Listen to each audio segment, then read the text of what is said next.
Alright, welcome back everybody. So I wanted to go ahead and take another whack at Rimworld, and I actually ended up doing most of the world, well, pretty much all of the world offline, because I just wanted to, I guess, experience a full game again before actually trying to do a Let's Play or anything. So this isn't really a Let's Play, it's more of a what should have happened kind of a play.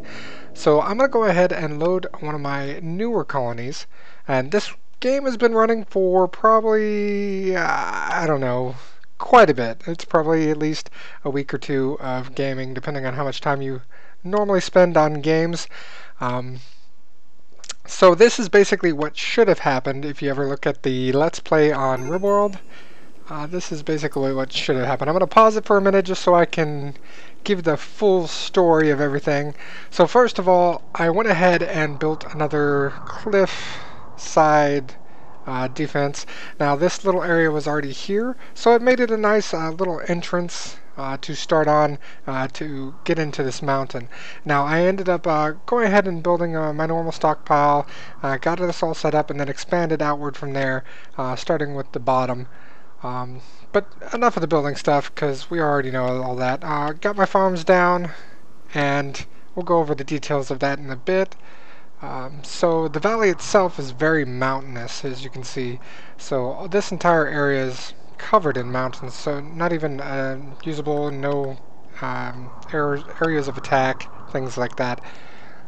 So anyway, went ahead and built up as much as I can. And like I said, this right here was also here, so I went ahead and just made it a battery station, and then put some solar panels and stuff out there. Now, the many different complications we had last time was constantly being sick and everything. So pretty much had the same issues. It's just I didn't really allow anybody to die. I didn't allow anybody to die last time, but I didn't let anybody die in this one. So it was pretty good. And then almost immediately we got another colonist coming in to the colony, and adding to our total. So any chance I got, basically, as long as my people weren't down, I took it to get more colonists, which has led me to a total of, let's see, 1, 2, 3, 4, 5, 6, 7, 8, 9 colonists so far. And we did start with one dog. That one died. Bought another dog. That one died. So right now I don't have any dogs, but for some reason I have a whole herd of cats. That just kind of randomly came in the area. Did have a few different animals come in, self-tame, things like that. Been taming llamas or alpacas a lot. But I'm kind of like to the point where I don't want any more, because I have so much different textile and furs and leathers and things like that.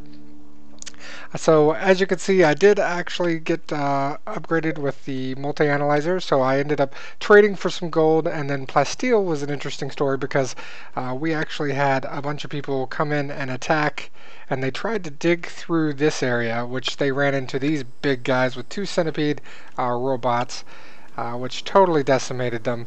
And then I had to go up and carefully clean up the mess. So the biggest strategy that I found as far as dealing with these robots is to come, attack a little bit, and then go heal. Come, attack a little bit, go heal. Because they don't heal, but you can, as long as you get your people out. So more recently, though, we had a group of really angry people from, let's see, the Victors of Violence. Which the factions are right here, if you want to see that.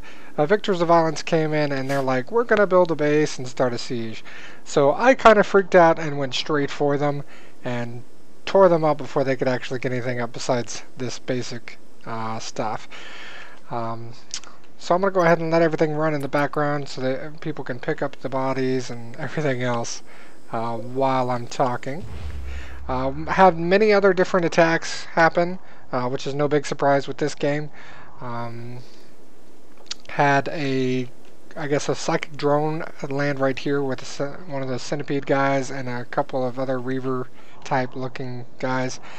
And then so all that has led to plasteel, which has given me, with the machining table, I was able to create some charge rifles. And that's probably the only reason I've actually stayed alive.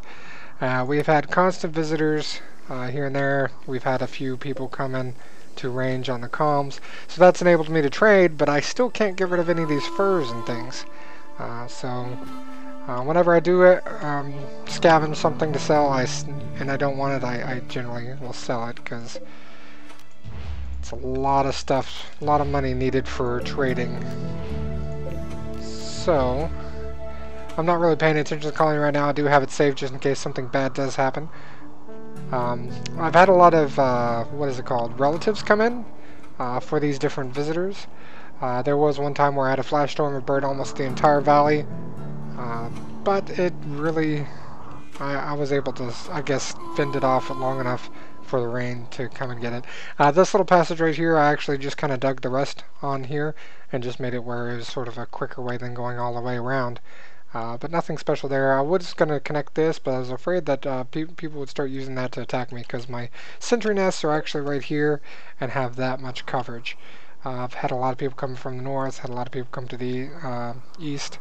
And then I've had only the one try to come through the mountain, which they didn't quite make it. So really, this is as far as technology-wise, this is sort of what it should be. Right now, I'm researching multi-barrel weapons just because I'm probably not going to create any, but I do have a couple in storage. Ooh, so you have a minigun right there, just a regular shotgun, and a survival rifle. I've been keeping this Plasteel Gladys just because I think eventually I'll probably melt it down.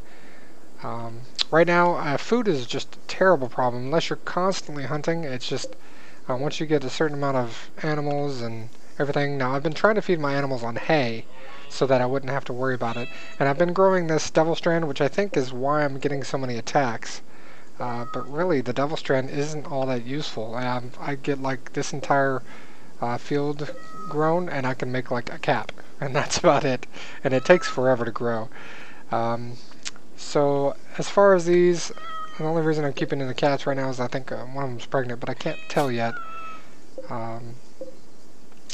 until they actually, start showing more. Then I'll probably slaughter them for meat or whatever. But I've had to constantly, hunt different animals. There's like no animals anywhere close to the base right now.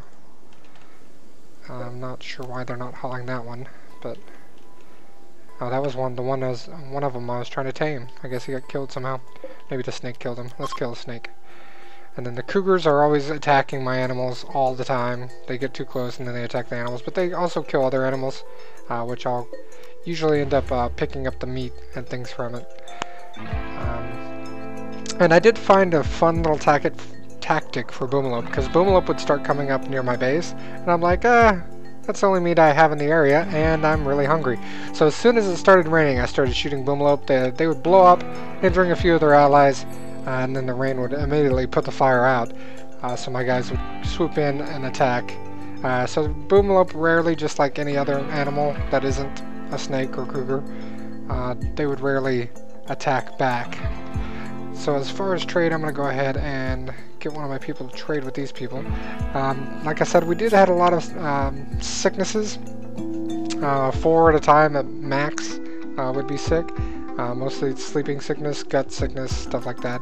Now what's really awesome, I think, because it's the first time I've actually done it, is I ended up having a couple of guys lose some eyes. Let's see, where is... I'll go ahead and get Baker to trade. And then one of my doctors... Where is he? Doesn't look like he's here. Ah, there he is. Ingram. He lost an eye, so I went ahead and placed a bionic eye in him, which was really quick and easy surgery, surprisingly. No infections, complications, or anything like that. Just a little anesthetic, and boom, it's in. So he has enhanced sight now, and I'm actually trying to get one for Baker, because he actually lost his eye as well. Or didn't lose it, but it's pretty bad. So, I wonder why he has weakened consciousness. That's weird. Not sure why he's in pain either. Huh. Very weird. Witness stranger's death. I haven't really taken the time to take a look at all the different stuff. Is he just old? Oh, he's only 48. Maybe I should really gouge out that eye to make him better or something. And his left finger, index finger's shot off, but That shouldn't be causing him any pain. What is this pain from? Oh well. So anyway, like I said, I'm just trying to show you guys what it probably should have been like. My medical bay is 2 by 2, so 2 people. And it doesn't matter how big you make those rooms, it seems. They're always cramped. So this guy, having fever because he's been in here so long. Cramped environment because he feels closed in. Even with these large beds in this large room with these sculptures, they still are cramped. Even if there's like a single bed or something, a smaller bed, they're still cramped, which is crazy. But I ended up actually getting the vitals monitor, which helps these guys survive. It's probably the only reason any of these guys have actually survived this long. And then I actually put some TVs in. Stuff is always breaking down now. I think it's just the game being like, okay, you've been playing forever. We're gonna try to break all your stuff. So with this, I ended up getting a sniper rifle recently from the guys down there.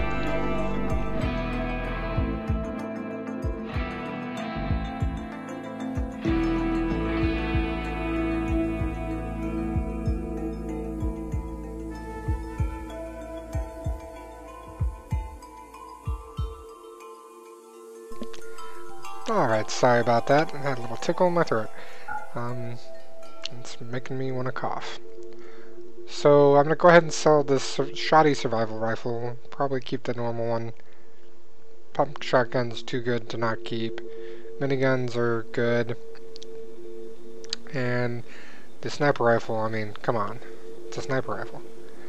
As far as medicine, I don't have any medicine, but I don't need any more medicine beds. I've actually been trading up for medicine beds.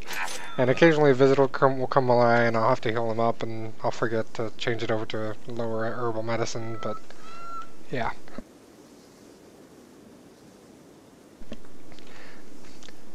So I don't want this video to be too long. I just wanted to sort of catch you up on that. As far as expansion from here, I'm sort of in no man's land as far as what I'm used to. Research is kind of back to ship basics and wanting to take off from the planet and stuff. Just kind of keeping people alive at this point. Now the component assembly bench I'm kind of upset with because it takes so many components to make, first of all, and then it requires so much skill just to make a component.